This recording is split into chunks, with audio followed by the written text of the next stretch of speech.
સુરત મહાનગરપાલિકા દ્વારા વિકાસ અને પાણી બચાવના કરવામાં આવતા દાવાઓ ફરી એકવાર હકીકત સામે ખોખલા સાબિત થયા છે।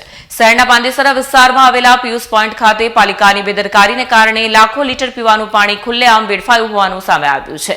મળતી માહિતી મુજબ હાઇડ્રોલિક વિભાગ દ્વારા વાલ બદલવાના નામે કરવામાં આવેલી મેન્ટેનન્સ કામગીરી દરમિયાન કોઈ પૂર્વ આયોજન ન હોવાના કારણે લાંબા સમય સુધી પાણી વહેતું રાખવામાં આવ્યું। 365 દિવસ મેન્ટેનન્સ હોવાનો દાવો કરવામાં આવે છે, પરંતુ ઘટનાસ્થળે આયોજનની સંપૂર્ણ અછત જોવા મળી। સ્થાનિક નાગરિકોના જણાવ્યા અનુસાર કલાકો સુધી પાણી રસ્તા પર વહેતું રહ્યું છતાં જવાબદાર અધિકારીઓએ સમયસર કાર્યવાહી ન કરી। એક તરફ શહેરમાં પાણીની અછતની ફરિયાદો અને બીજી તરફ પાલિકાની બેદરકારી, લાખો લીટર પાણી બગડતું જોવા મળ્યું, જે ગંભીર ચિંતાનો વિષય છે।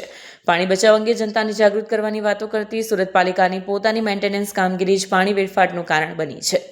વિકાસની ગાથામાં બેદરકારીનો ચહેરો ફરી સામે આવ્યો છે, જેમાં જવાબદાર વિભાગની કાર્યક્ષમતાને લઈને સવાલો ઊભા થયા છે।